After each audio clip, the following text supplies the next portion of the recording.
What's up guys, welcome back to Deck Tech for Decks, and today our weekly budget build is on Elenda and Azor. Now, what started out as a normal weekly budget brew got insane really quick, because these guys are honestly way more insane than I expected. First of all, take Krav for instance, right? Now we're spending 1 black mana every turn to sacrifice our whole board, gain a lot of life, and then we're gonna go ahead and draw a lot of cards, right?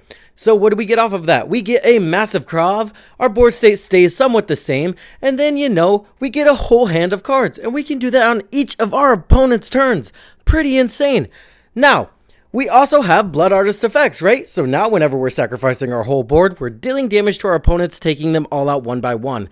I did maybe go a little bit overboard with this card, but hey, Lich's Mastery, why not? Now whenever we gain life off of those Blood Artist effects, we're gonna not only draw cards off of it, so now we can use our commander's ability again on each of our opponent's turns to draw even more cards, but we also do run Lich's Mastery because, hey, why not? We're here for the risk, guys. If we lose to a Bane of Progress, it is what it is, but honestly, once this card hits the board, it's our game to lose. So, if that sounds like a deck you're gonna be into, let's get into it. Alright, starting off, let's talk about how we can abuse our commander's ability and make sure we activate it every turn, even on our opponent's turn. The first one is Krav. You guys already know we can activate this guy every single turn. All we need is 4 black mana. We can easily sack our entire board, draw a ton of cards, and make Krav massive. This is going to give us a ton of options on our turn on how we want to honestly start winning the game. Smothering Abomination and Dark Prophecy work very similarly. All we'll need is a sack outlet, right? And now we can just sacrifice the whole board, pay the 4 life, and get the board back. I love the style of this deck. Ancient Excavation. This one will just discard our whole hand and then draw a completely new hand. We pay the 4 life, and then we're going to get a token for each card we drew. Pretty good. Lich's Mastery, you guys already know how this works. There's a ton of ways in the deck to gain life, including our, creatures just having lifelink. So we can even attack our opponents, gain a lot of life, draw a lot of cards, pay the 4 life, and boom, we're just creating a massive board state, right? Notably, it does kind of help that our board is massive, because if we do take damage, we can just sacrifice the creatures instead of, having to sacrifice Lich's Mastery, because then we'd lose the game. God Eternal Bantu. This guy has a cool interaction because you can actually, if you have a sack outlet, you can go ahead and let him into the battlefield, sacrifice as much creatures as you want, and before you draw the cards, you can sacrifice God Eternal Bantu, putting him third from the top, and then you will draw him back into your hand. Now you can do this little combo on every one of your turns consistently, knowing that you're going to be able to create a bigger board state and activate your commander's ability, right? Skull Clamp, this one's pretty simple. Pay 1 mana, sacrifice one of those creatures. This can effectively double your board if you have enough mana, right? Sacrifice all the 1/1s, pay the 4 life, and then you're going to get double back because, again, Skull Clamp draws you 2 cards. Super broken in the deck. Champion of Dusk. Kind of works like a God Eternal Bantu, but it's way worse. Enters the battlefield, you sacrifice all your vampires, and then you go ahead and pay the 4 life and you get all those vampires back. Not ideal, but it will refill your hand, right? Raffine. Not only will this guy make one of your creatures extremely massive, but you get to discard some cards, you get to draw some cards. We're doing exactly what our commander wants to do on a budget. Mask of the Schemer, it's just a budget version of Raffine, right? Now we're able to do that, but it's just on an equipment instead. Notably, our commander does have evasion, so it's pretty useful if we equip it to our commander. Biden of Thassa and Reconnaissance Mission, our board is going to be pretty wide, so we attack with all of our little vampire knights, and then when they deal damage to our opponents, we're going to draw a lot of cards, pay the 4 life, boom, we get an instant board state. Notably, Biden of Thassa can make sure we get through because we can force people to attack. Black Market. This one's broken, right? Because we're sacrificing a lot of our creatures. And then our commanders just have an X spell attached to them. So that's pretty broken. All we'll need to do, sacrifice a ton of creatures, get this to, I don't know, maybe 20 counters even. And then, just draw 20 cards. It's an insane synergy in the deck. Ashnod's Altar. Again, we can use this to double our board state with something like our commander. We sacrifice all of the little creatures. We pay 3 colored mana, and then we just throw all of the Ashnod's Altar mana into our commander's X ability, and boom, we've doubled our board and drawn a ton of cards. Before we get into those Aristocrat strategies, I'm a big Timmy player at heart and wanted to include a few ways to win through outright combat damage.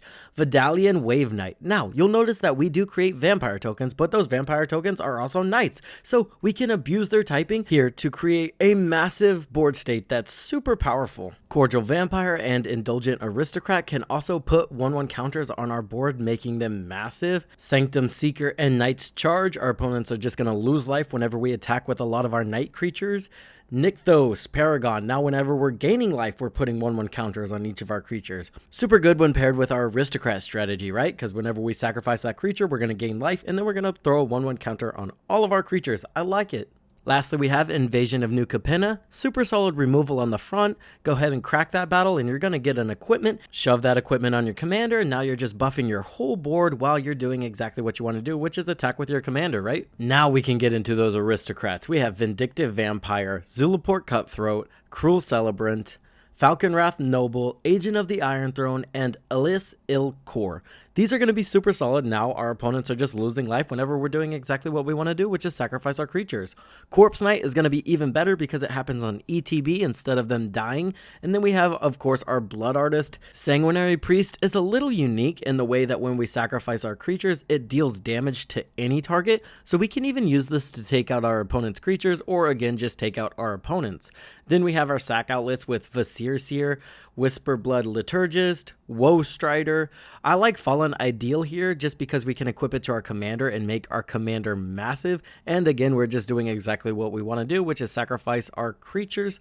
Butcher of Malakir. Now whenever we sacrifice our creatures, all of our opponents have to sacrifice their creatures, so it's going to clear the board. Carrion Feeder just gets massive while we sacrifice however many creatures we want. Dread Return can be reliable return, or not reliable, but it will return some of the cards we need back from our graveyard to the battlefield.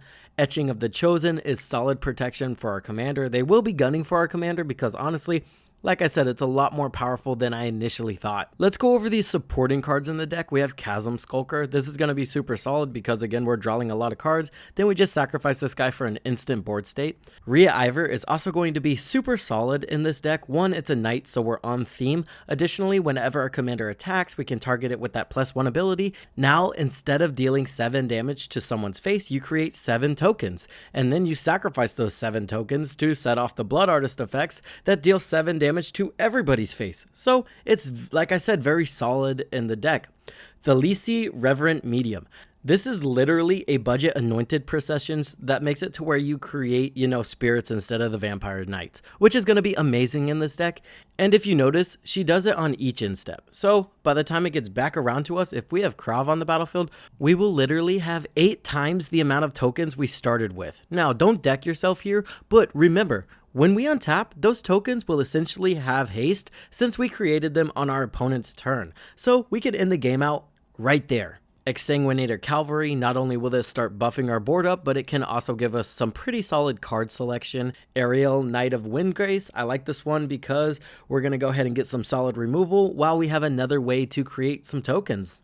Rumor Gatherer, we're creating a lot of tokens, and while this will only draw us 1 card, it will do that every turn. So again, we can draw 3 cards, and the Scry ability has no cap on it, so we will at least get that. Norn's Wellspring, another super solid card that's going to scry us to victory while giving us some card advantage. Moving on to the ramp package, it's super simple in this deck. We have Wayfarer's Bauble, and then we have the 4 Signets paired with 2 Talismans because one of the Talismans is $5 for some reason. I don't know. Fellowar Stone, I like that one. Super solid turn 2 ramp. And then we have Mind Stone, and last but not least, Aerial Surveyor. I like this because we're going to have a lot of tokens, so crewing it is not going to be hard. And then we'll just keep attacking the green player to get some ramp. Moving on to removal, we have Font of Agonies. Super solid. It pairs really well with our commander because we're paying 4 life, and then we can pay 2 mana to remove any creature. I like that. Go for the Throat. Not the best, but hey, on a budget, it works. Rite of Oblivion. This one's amazing. I think it's criminally underplayed. Super solid. Exiles any permanent. Generous Gift, another card that gets rid of any permanent, so it's going to be amazing. Olivia's Wrath, a one-sided board wipe. You've got to love that. And then we have Austere Command to get rid of anything that's becoming the problem. That's going to do it for this week's budget build. I hope you guys enjoyed. Don't forget to like, comment, and subscribe. And as always, I hope this helped you in your deck building endeavors.